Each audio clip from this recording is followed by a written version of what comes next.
Hello, welcome to the Cloud Stories podcast. Many of our listeners will know my next guest, Philip Fierlinger, as one of the 5 co-founders of Xero. But let me share with you a bit of background information about Philip before we go to the interview. For over 25 years, Philip has been creating digital products and experiences that have set a new standard of design, business, and technology. In 1992, a university project landed Philip an internship at General Magic, where he conceptualized the MediaPhone, a digital Walkman letting you download music anytime, anywhere. So to give you some context, that was 9 years before Steve Jobs introduced the iPod and 15 years before Jobs introduced the iPhone.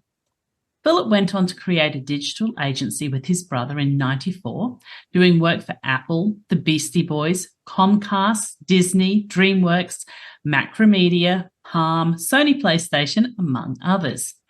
After moving to New Zealand, Philip co-founded Xero in 2006, where he was head of design for nearly 10 years. He was instrumental in Xero becoming a disruptive platform, an iconic global brand, and a market-leading public company worth billions of dollars. And I suspect as he was focused on design, he had something to do with making Xero beautiful software. Philip is currently co-CEO of Upstock, a B2B wholesale platform that's transforming the way the food service industry operates. Along the way, Philip has been an investor and advisor to numerous startups, scale-ups, including Sharesy, Milanote, Deputy, Atomic, Carbon, Chartio, and helping them with product marketing growth, team and culture, and investor strategy. Hello, Philip, and welcome to the Cloud Stories podcast. Hello, kia ora. That was quite an intro. Very impressive career journey there. So that was quite exciting. So I enjoyed researching that. So, Philip, what inspired you to pursue a career in design and technology? Well, originally, I remember when I was 16, I was kind of faced with what am I going to do with my life? And as a lot of 16-year-olds, I loved cars. And I was like, cool, I'll be a car designer. And I didn't want to actually design the exteriors of the car. I wanted to design the dashboards. That to me was the most interesting part of a car. That, it's the control panels. It's the, how you actually operate the car. And so I went to study industrial design.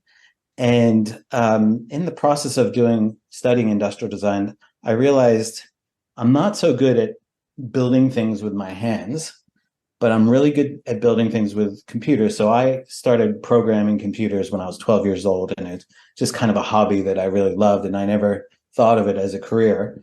And but then when I was in design school, I realized that everything I was doing was, and this was also when digital technology was, kind of one of the early waves of digital technology was starting to emerge.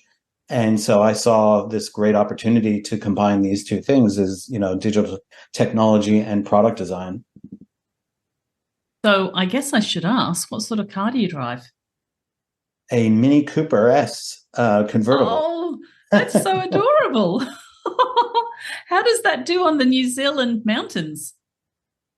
Great. The roads are made for a car like that, a little go-kart around the corners. It's it's a dream car around here. Yeah.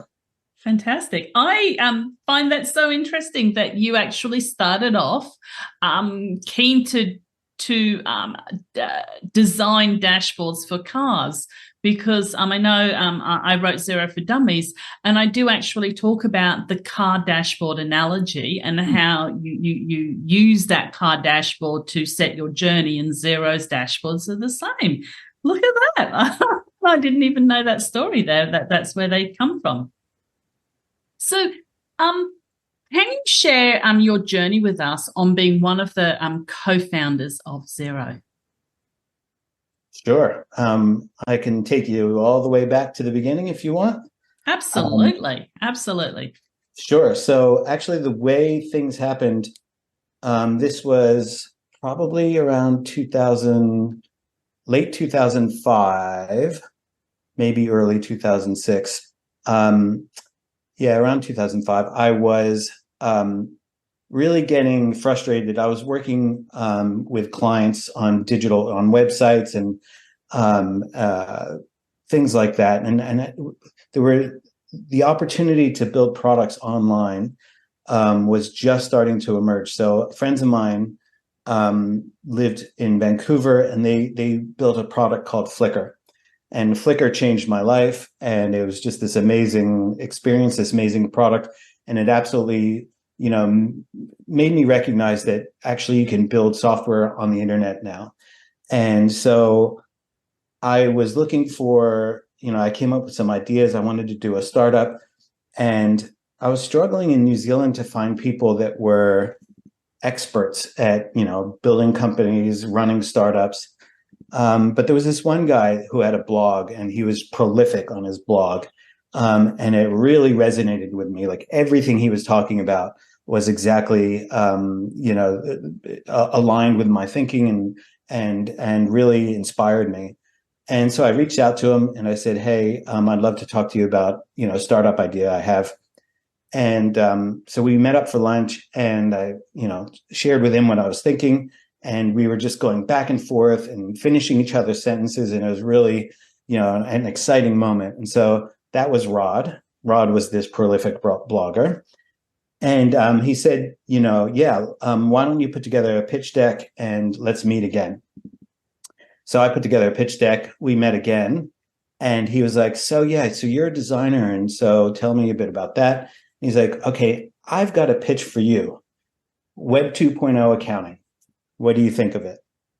And I was like, actually, immediately that made perfect sense to me, because the one thing that daunted me going into running a startup was the finance side of it. I'd used QuickBooks, I'd used MYOB, and I'd always struggled with them and really felt like it's probably the biggest stumbling block that I was really concerned about. And so when when Rod pitched that to me, I was like, yes, there's an absolute gaping opportunity here. And yes, I'd be really interested in that. I can park this idea for a little while, and it would be amazing to build an accounting system that I could actually use. Because pretty much the only thing I knew about accounting, except for the basics, were that I hated accounting and that, I didn't want to have anything to do with it. So it's ironically, I decided, okay, well, let me fix this problem and then I can go off and do my own startup. And I remember actually in that very first conversation with him, I said, if we're going to do an accounting system, we need to import data from the banks. And I was like, I think that's going to be really challenging. And he was like, mate, this is New Zealand. We can just go have a coffee with the heads of the banks and job done. And he wasn't wrong about that. Yeah, absolutely. Because it was always described as the secret sauce of Xero was the actual activation of bank feeds and having them flow into Xero. So, how did you, as the head designer of Xero, influence its development? Yeah, so I mean, actually, that perfect segue into the kind of conceptualization of bank rec. So one of the first things that I did when we started Xero was to talk to business owners, bookkeepers, accountants, and I was doing that actually for several weeks. And Craig Walker, who was the CTO, and Rod were giving me death stares, after about a week of that. And they were saying, hey, you should be making pretty things and designing stuff. What are you doing? And Craig was already cutting code. And I was like, what are you doing? I haven't designed anything, so you shouldn't be actually, coding anything yet. And so I brought them over. I was putting sticky notes on a wall. Every time I would come back from an interview with, somebody that I wanted to learn about, how do they do their job? How do they run their books? How do they manage their books? And so I just put sticky notes up on the wall. And so I got Rod and Craig involved in that, and pretty soon they were fixated on it, and we would spend at least an hour every day working on the sticky notes and just being like, okay, so these are all inputs. We need all this information to collect.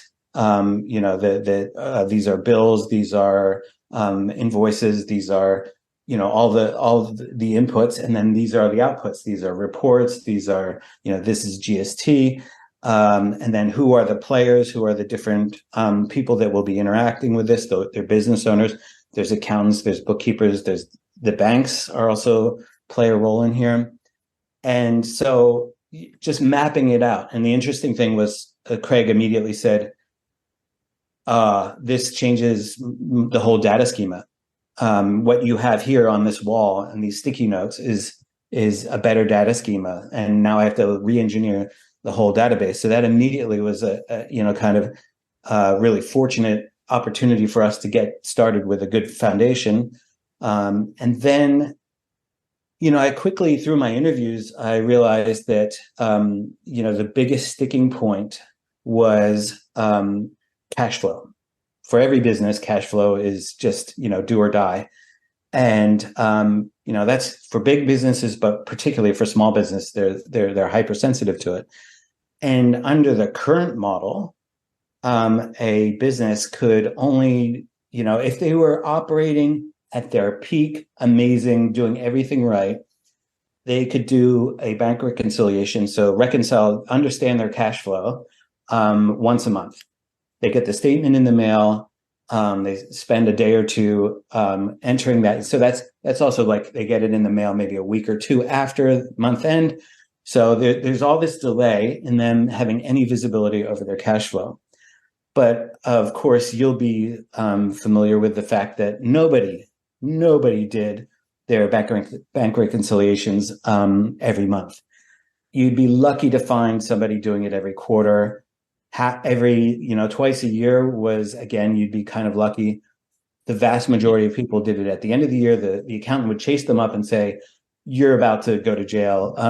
We need to get this done." Yeah, absolutely agree. Back in the day, it was like your accuracy was 18 months out of date all the time.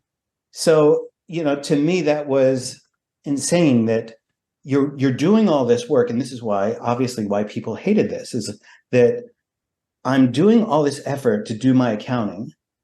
It's tedious, it's painful. And at the end of the day, my reward for doing this is paying taxes.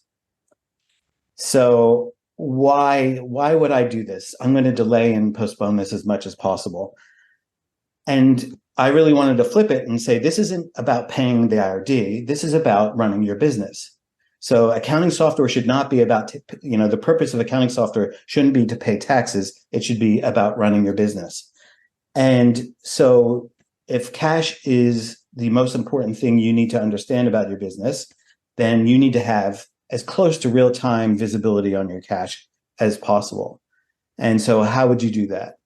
And so that it was interesting that I had that kind of, instinct from the beginning to somehow we have to import data from the banks.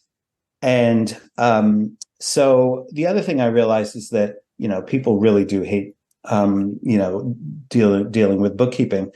And so how can we inject some fun into it? How can we gamify it? I played video games with my kids, at the time I had young kids and we played video games, and these are amazing experiences. How can we inject some of this? And then, Monopoly is this amazing game that's all about money. People love it. It's the most popular game in the world. So we can, how do we borrow some of that experience and bring it into accounting software? And one day I had a 3-year-old at the time, and every day after I came home, he would insist that we play the memory game, which is you have a deck of cards and there's pairs in the deck. There's pictures and they all have pairs. And so you lay them all face down, and then you have to find matching pairs. So you flip a card over, and then if you find a match, you take it off the pile, and you win basically.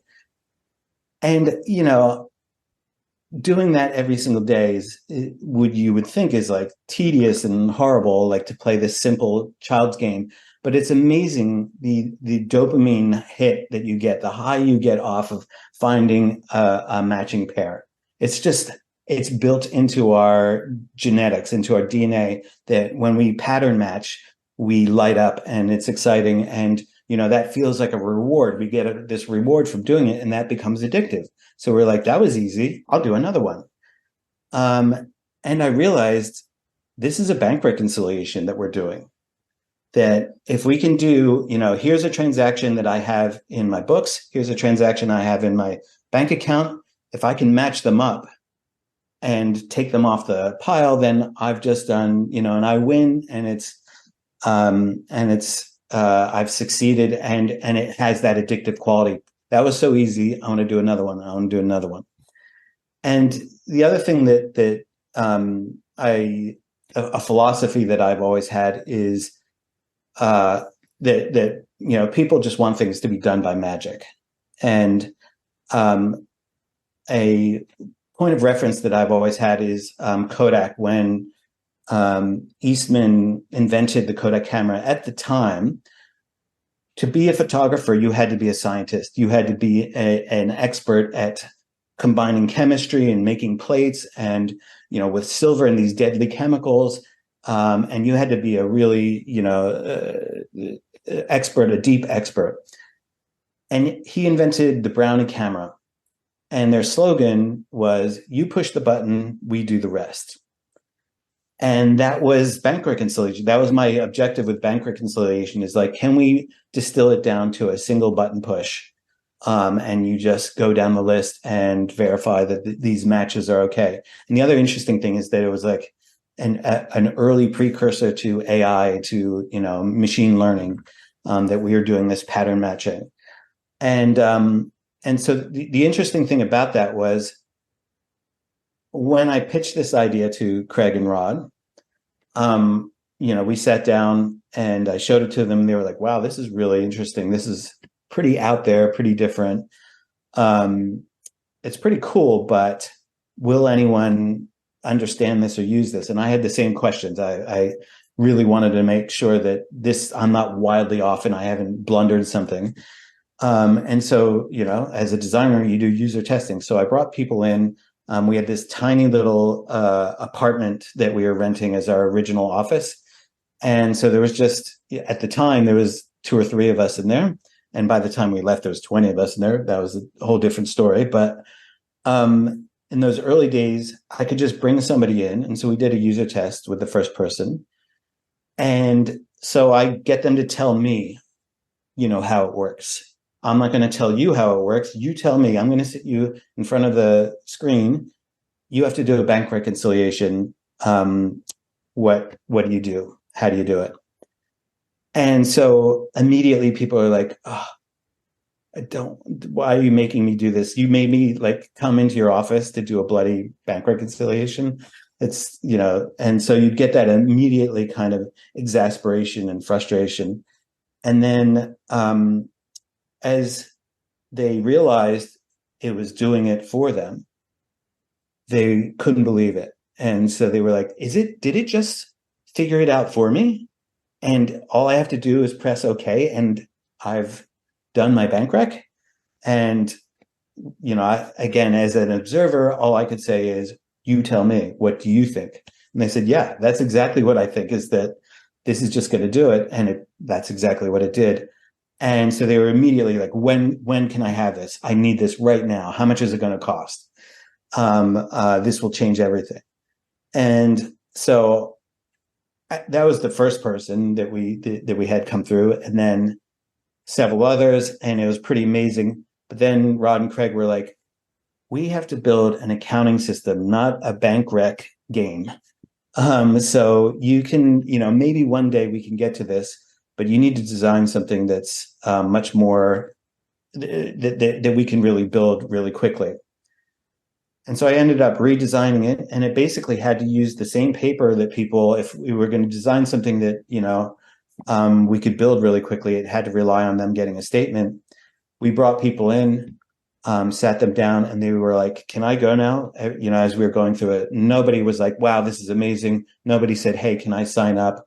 They all said, "Can I please get out of here now?" Why did you waste my time?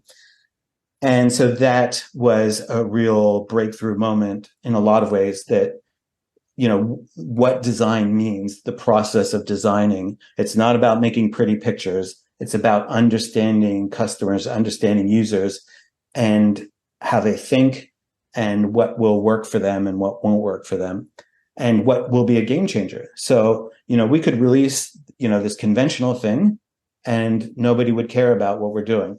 Or we can release this, major innovation, and we can change the entire market. And so that was for me, that was kind of a moment as well, as like, which one are we going to pick? Because I know which one, to me is the one I'd pick. And so I was quite relieved that we all agreed that we're going to do the game version of bank reconciliation. And it absolutely was a game changer. And the feedback we got about it was absolutely incredible.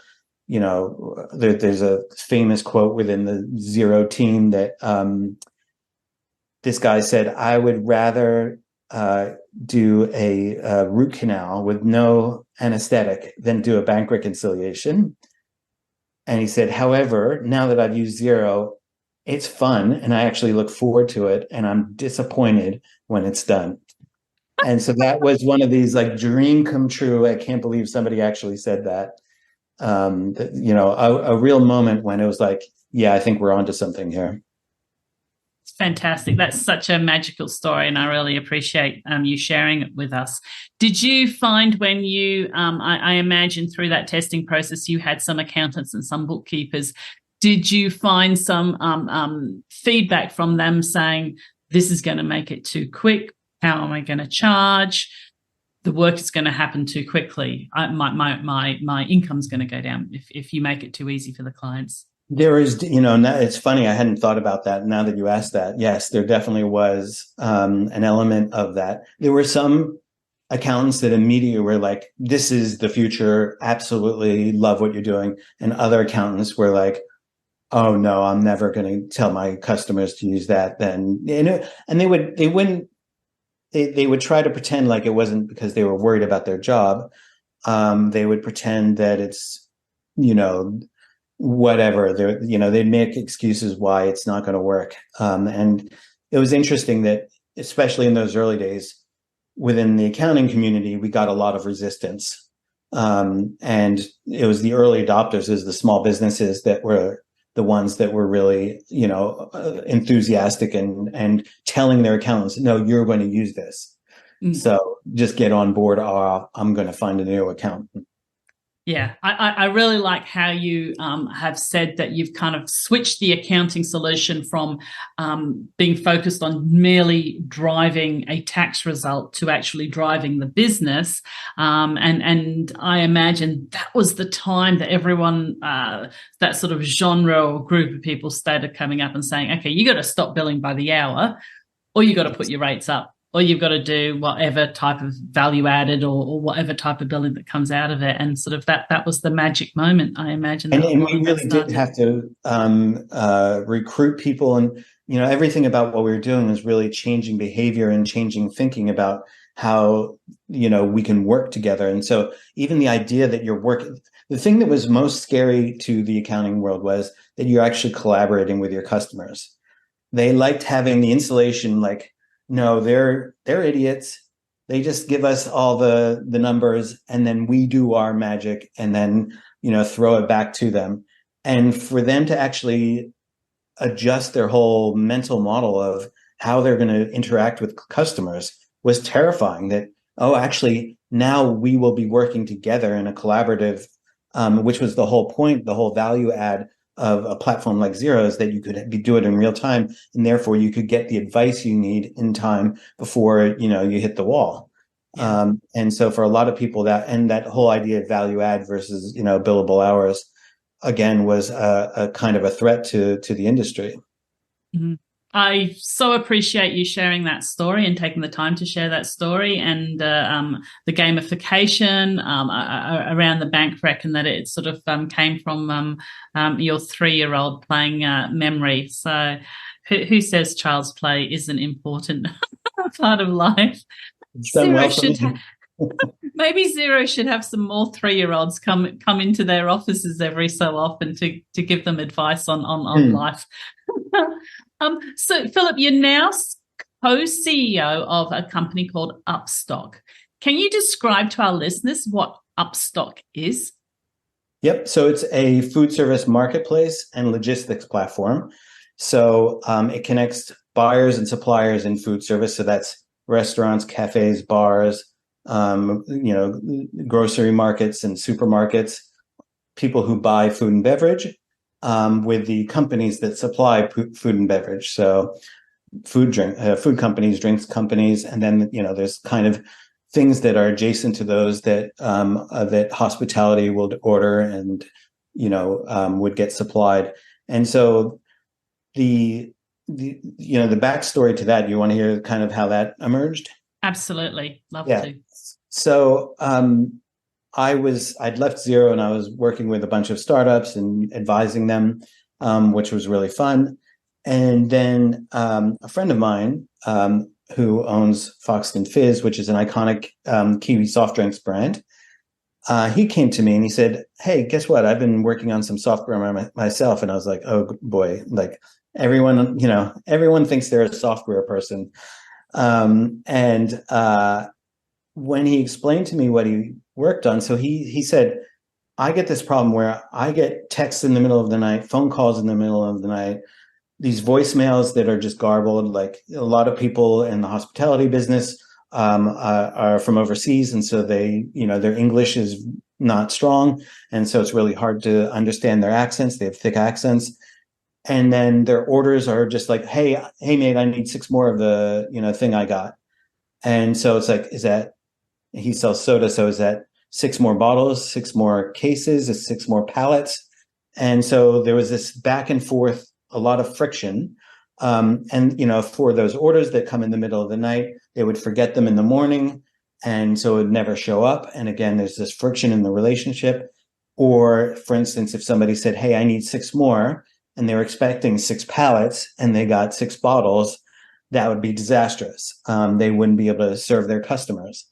Or the other way around, that you get 6 pallets instead of 6 bottles, there's a conflict there. And it means that there's, so bottles and beverages, maybe there's not enormous amount of food waste, but when you come to perishable food, there's enormous amounts of food waste in that misunderstanding, miscommunication. And so, when he explained this to me, and he said, like, so I've hired a dev agency to help me, build some software to solve this problem. It's transformed my business. And now my customers are asking to use it. So I feel like I'm onto something here. I just want your input. And then if you think there's something here, how would, I'm a soft drinks guy. I don't know software. So, how would you advise me to go about doing this? And, when I looked at it, to me, it seemed like this is e-commerce. This is transactions between a buyer and a seller. And that's a very solved problem. That, there's, the market is saturated with really good solutions. And I was like, maybe he just hasn't found the right software. And I'm going to go look. First thing I'm going to do is look into what software is out there.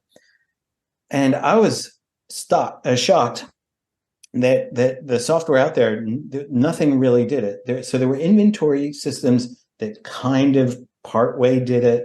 They were really clunky, and there was a lot of limitations and problems with the way they handled those transactions. And aside from that, there was just kind of not much out in the marketplace. And so that was a real eye opener. And then because he doesn't have a tech background and he doesn't have a design background, I had to go really meet with customers and hear from them and understand, so explain to me how you do this. And that was terrifying when I heard how these businesses operate. So in a restaurant, they will have in the back office a piece of paper stuck to the back of the wall with all their suppliers' names. Acme Coffee, and then call Sally. Oh no, scratch that out. It's Jim now, and you can only email, and blah, blah, blah, and all down the list. And so then they would write down what they needed to order on pieces of paper and scraps of paper, and several people are ordering, so nobody knows who ordered what. And so lots of things are getting missed. Nobody knows when things are arriving. It's just chaos. And then the same thing happens on the supply side. So they get orders in and all these phone, fax, literally people still had fax machines, texts, DMs, all kinds of random ways. And so they would all have a paper diary book, and they would write the orders in like it's 1200, like you're a monk and you're a scribe writing in your ledger book, what the orders are. I could not believe what I was witnessing. And, I thought, this is madness. And it's tragic because this is so inefficient, and these companies are running on such thin margins. It's painful to see, and software can easily solve all of this. And I just felt this compulsion to I know how to do this. I can solve this easily. And it really became obvious. It's inevitable, 100% inevitable, that this is all going to go digital. So there's a great opportunity, and did more research and realized it's pervasive. It's everywhere. This is how B2B works, and it's not just food service. It's not just food and beverage and hospitality. It's across B2B. I went to the woman who cuts my hair. She runs an amazing online business, just digital everything, streamlined, automated, one of the most sophisticated operators I've ever come across. And I said, so how do you order your supplies? And she says, oh, I go over to the shelf. I have this little notepad. I write it all down. I go and email this one. I text this one. And I was like, okay, cool. Yeah, this is just everywhere. And so the first person I thought, that I'd want to just kind of verify that I'm not, missing something or getting too excited. And there's a glaring problem. And then also, if I could convince him to get involved, it would be amazing. And that was Duncan Ritchie. So he and I worked closely together at Xero. So we worked together on the product team and had a really great working relationship. So he was the first person I thought of to reach out to, and he immediately had the same reaction I did. And we both came to the conclusion, yes, it's 100% inevitable. It's going digital, and this is a massive opportunity. And that's how the ball got started rolling. And so we, launched in 2020, January 2020. Impeccable timing. These things happen. Yeah, but it was, a blessing in disguise, really, for a lot of reasons, because businesses all of a sudden realize that they need to go digital. Like, it's no longer optional, and that they need to be able to work remotely. And so, there was all of a sudden this, huge spike in interest, and it gave us time to kind of, work on the product while we were all in lockdown. So that was also very helpful. And a beautiful country to be in lockdown in, I imagine. Yes. I did look up where you live, which I think is Tuki. And it sounded like it was a very sounds like it's a very beautiful place. I can't believe I get to live here. This episode of the Cloud Stories podcast is sponsored by Translucent.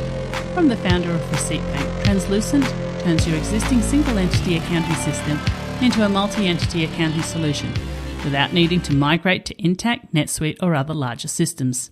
Simply connect your existing accounting software and Translucent will consolidate all your data to create a single financial system of record. Translucent apps provide workflows for your multi-entity needs, such as searching for transactions at group level, creating consolidated reporting, managing intercompany transactions, live connecting your data to spreadsheets, and more apps being released every quarter. Visit translucent.io to get started. All you need to do is connect to your existing accounting software, and once your data is synced, you're ready to go. Translucent Explorer is completely free, so you can try the product without commitment.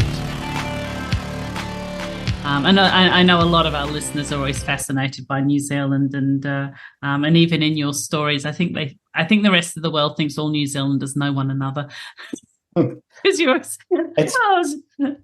amazing how often we do, actually. How many times, like when I've gone back to New York and I bumped into people I know from New Zealand, coincidentally, is weird and freaky. Absolutely. Very good. So can you explain to our listeners the pricing model, or how you make money through Upstock? Sure. Yep. So there's quite a few things that, it's interesting. Like I mentioned early on that, I did competitor research and there really wasn't anything. And, since then, a lot of people have thought of this. And so I track 200 competitors around the world, well over 200 competitors. And those aren't, some of those are like kind of inventory systems that do this. And so they're really not a direct competitor. And there's a lot of indirect competitors in that list, but there's definitely, no shortage of direct competitors. And that's globally. So that, there's competitors in Pakistan and Argentina and everywhere in between and up and down. And, it's really interesting how many different business models there are and how many different approaches there are. And so I find that fascinating. And that we have taken an approach that, so far we've seen is really unique in the world in terms of our business model and in terms of our pricing and how we make money. It's not, entirely unique, but we have our kind of unique elements. So, first of all, we have a freemium model, and it's free on the buy side and supply side. So the platform is a marketplace that connects buyers and suppliers. And then it lets the suppliers do the actual order fulfillment, all the logistics on the orders. So it's, matchmaking between trading partners, and then suppliers can do the work to do the logistics on Upstock. And so for buyers, it's free, and that's pretty common around the world. What's interesting is that we also have a premium plan on the buy side, which I've never seen any competitor have. And then on the supply side, it's freemium as well. And again, I haven't seen any competitors in the world that offer that. And so we have a couple different plans. And again, our plans are quite unique. And the features and functionality that you can do on them. So there's a marketplace plan, which is a SaaS subscription fee, and it's $30 a month. And so that really gives you the ability to get exposure on the platform, get promotion on the platform. It's completely free to get your brand on the platform, and we'll add your catalog, and people can order from you. So, you can get a lot of value out of the free product. But if you actually want to promote your brand and promote your products through the platform, then that's $30 a month. And then if you actually want to do all the order handling, so once you receive an order, you can actually process the order in the platform. We connect to Xero, obviously, and to various other, MYB, QuickBooks, plus inventory systems, Unleash, Sin7, and AccountRight, various others. And so the way the pricing model we use for that is on an order basis. So you pay per order, and it's $1 per order, or less if you have high volume. So we give you really good volume discounts, and so that gives you that full end-to-end functionality to really receive the order. You can receive payments directly through the platform, which really, means that you don't have to have that debt and chasing that debt, which right now is quite a serious problem. And so you get the payment up front, or you can invoice. So it immediately, as soon as you hit approve, so this is that, you push the button, we do the rest. So you just hit approve, and then that creates an invoice in Xero. So the order comes in directly from the customer. You hit OK, you hit approve, and then it creates the invoice for you. In the past, you would have to, take a phone call, write it on a piece of paper, transfer it to a book, or transfer it to spreadsheets, then transfer it to Xero, or whatever accounting system or inventory system. And then, type that in, key that in manually. In our platform, you literally just press a button, and you can do that. And you can do hundreds of orders by clicking one button. So it's incredibly automated and incredibly streamlined, and an absolute game changer for suppliers and for buyers. So they have, on the buy side, they have complete visibility over all their orders. So, you remember that in the kitchen, they ordered something, somebody in the kitchen ordered something, another person ordered something else. Out front, in the front of house, they ordered other things, and nobody is sure who ordered what and when it's arriving. So that visibility. And then there's also the cost control that goes with that. So on a platform like Upstock, it eliminates the vast majority of problems where suppliers will overcharge. And that happens a lot because they're disorganized and they don't have their pricing, a lot of them. So when we talk to suppliers, it's terrifying how many of them have their pricing in their head. They're like, oh no, that customer gets this pricing, it's all negotiated pricing because it's wholesale.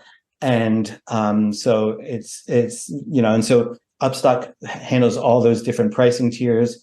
And you can manage, so you can update and change pricing instantaneously across all your customers or just a subset of customers.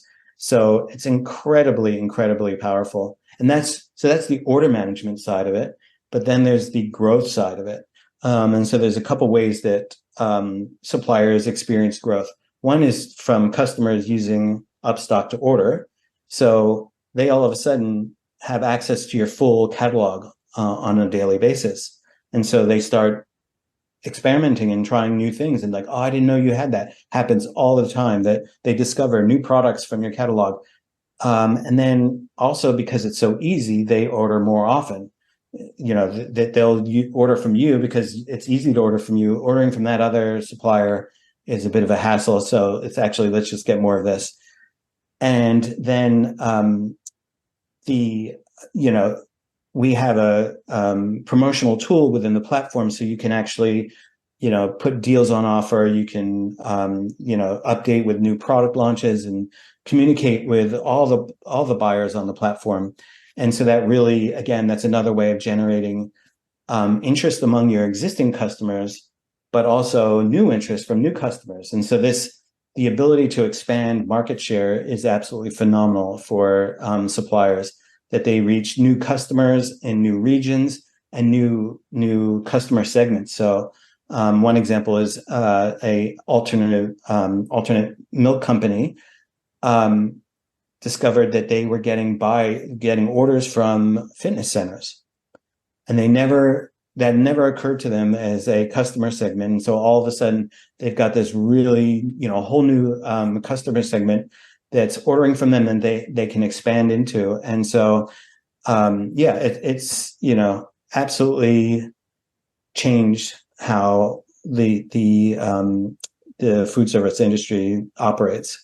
And so, our mission really is to eliminate that friction across the global supply chain. So that's the kind of the grandiose, hey, if we could, if this really works, what's going to be the ultimate dream come true. And then the other side of that is, reducing all this waste and friction. And so there's a massive amount of waste, like I said, the food waste and wasted time, stress, food miles, all that. The other thing is that it gets these, all of a sudden artisanal producers that have limited budgets, they're just emerging, just, starting out, or even they just, that they're a farmer. There's tons of them around here, that they're, a local producer, but all of a sudden they realize they can reach a much bigger audience and much easier. So they're doing less faffing about on the admin side, so they can actually serve more customers. and they reach more customers without any effort. Without any effort, it's probably over an exaggeration. They obviously still have to do a little bit of effort, but compared to what they used to do, a drop in the bucket. And so the idea that these amazing foods that are only available in these tiny little places, then all of a sudden people can discover them and have access to them, is really phenomenal and something that's really, really important to us. It sounds like a win-win solution for everything. And from what you've been saying, I kind of wanted to highlight for the accountants and bookkeepers who are listening in a few of the ways that sort of Upstock can help them and their clients in what you've been saying. So it integrates very well. I think you've highlighted it integrates with lots of different solutions.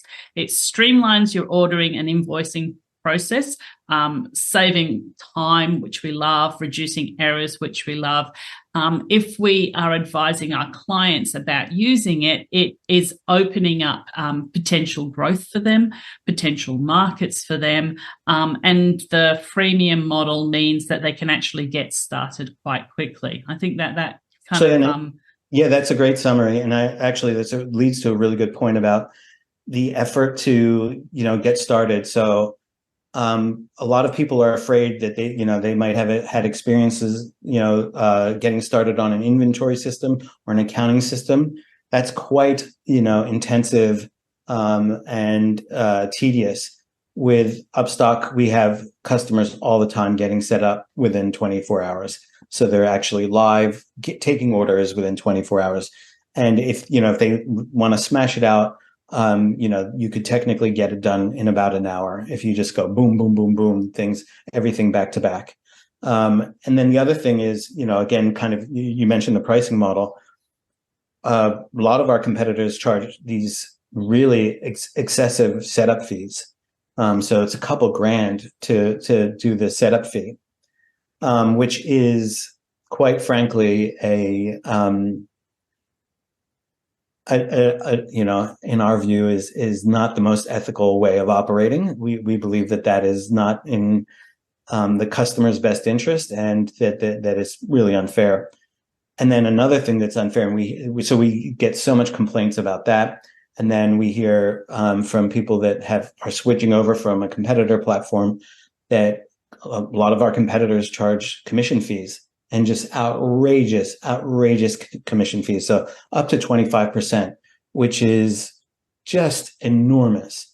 Mm-hmm. And again, these are very low margin businesses. So, that how you could eke out any kind of margin out of that after a bite like that is incredible. And that's, we made sure that we wanted to align our business model to the value that we're providing. So, whether you ship $200 or $20,000 orders, and you might have, massive pallet fulls, and you have these relationships, and these could be existing relationships that you have. That's not part of, we haven't added that value for you. What we've added is the ability to handle that transaction, handle that order, and that's why our pricing model and our business model really is focused on just taking $1 an order. So it's, a tiny fraction of the cost compared to other alternatives. Yeah, it does seem since post-COVID especially that everyone is charging additional fees on everything, and you think it's going to be one price and it ends up being like 30% more. So a 25% charge in the hospitality industry alone is unfathomable. So thank you for sharing that. And that's something, obviously, a good conversation that accountants and bookkeepers can have with their clients and businesses about the looking at their profitability and their future forecast, whether this is an option for them. And goodness, you just stay up late one night. Do it. I know business owners have a lot of sleepless nights. It's something constructive that they could do, at least try it out. Well, and that's the thing. They just spend, an hour or two, and they will save hours a week, hours per week, hours per day, really. So that's what, most suppliers tell us, that it goes from about 2 hours a day of dealing with the order management down to a few minutes a day. So that is a massive time savings. Thank you. I should have asked you if there's any gamification in it, or if any 3-year-olds have given you any advice in the design of this. I wish.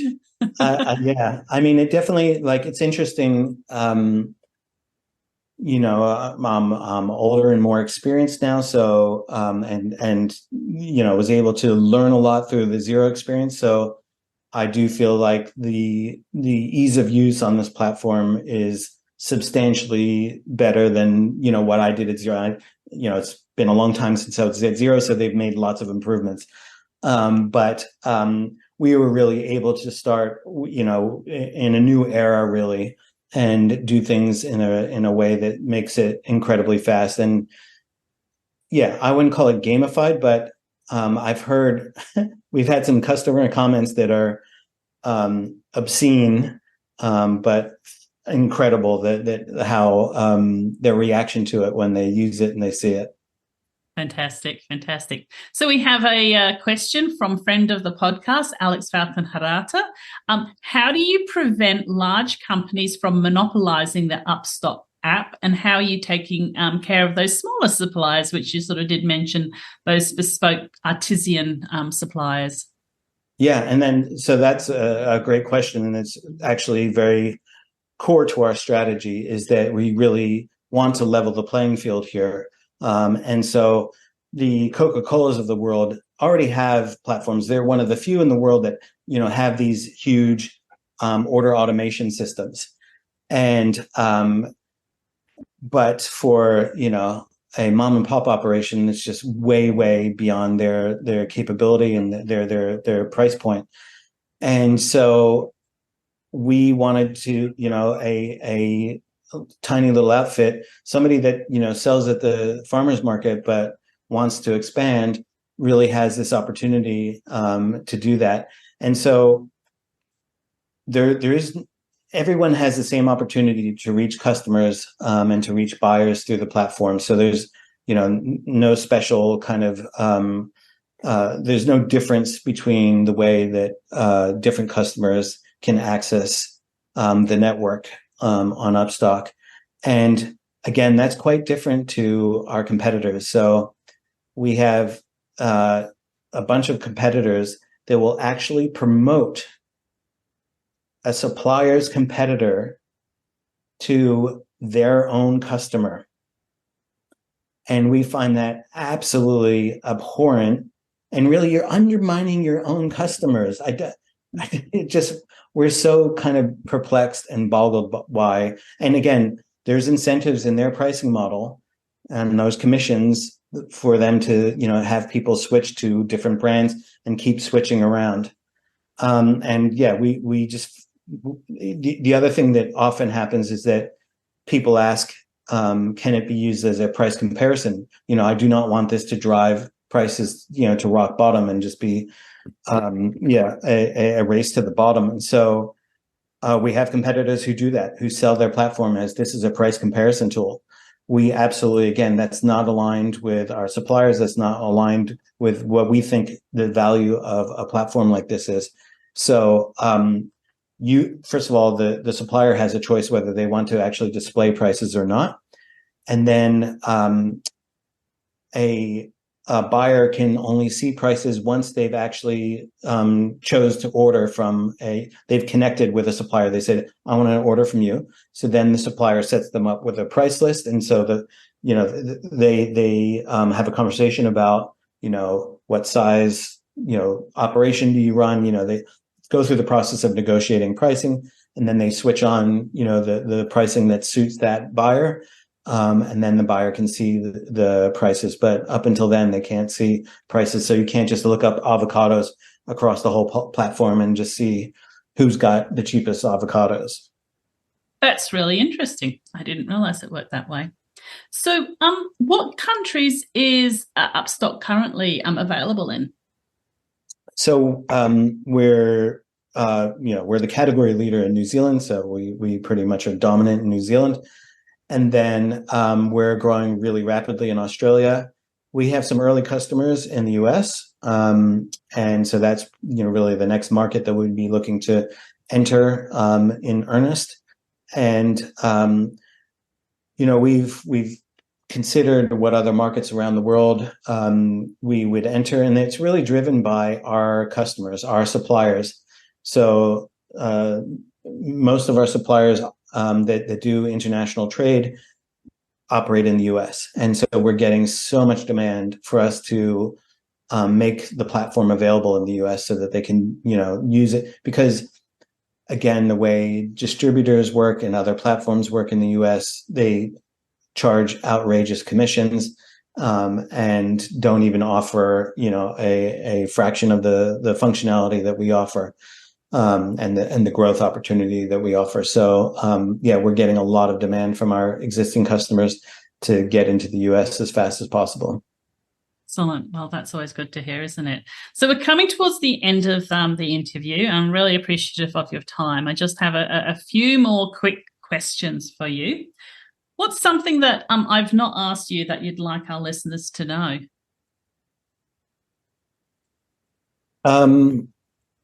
Yeah, interesting question.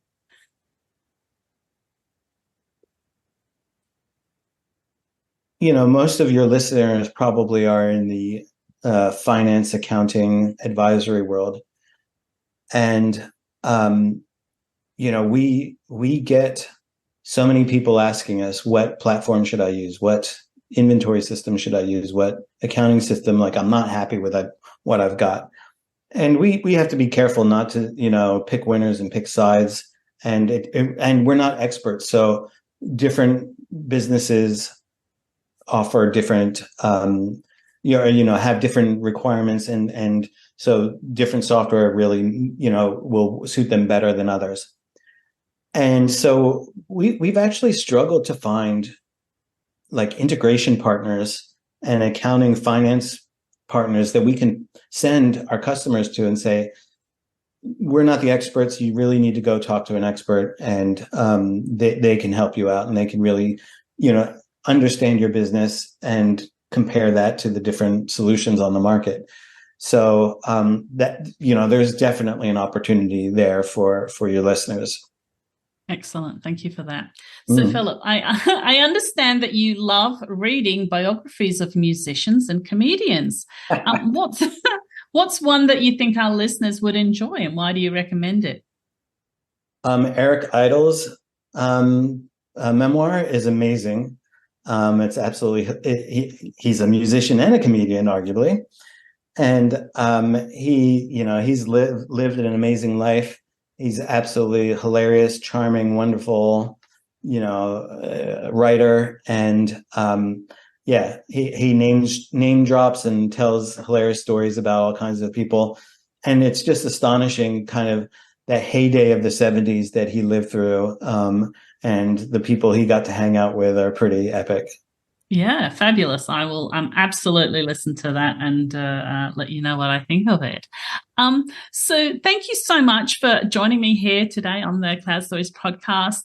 This has just been such an amazing journey for me back through the history of Xero, which I'm very appreciative of you sharing with us, through to this quite innovative solution that I know that you have 200 competitors, but I'd never heard of anything like this before. So I wouldn't stress about those competitors. I just focus on the amazing work that you are doing. I'm very excited that, as well as being a technology solution, you're actually talking about the importance of food miles and the importance of sustainability and the importance of food waste, and being able to reduce that is extraordinarily important for our sustainability and our life as we know it. So, Philip, how can people get in touch with you? I'm quite active on LinkedIn, so that's probably the easiest way.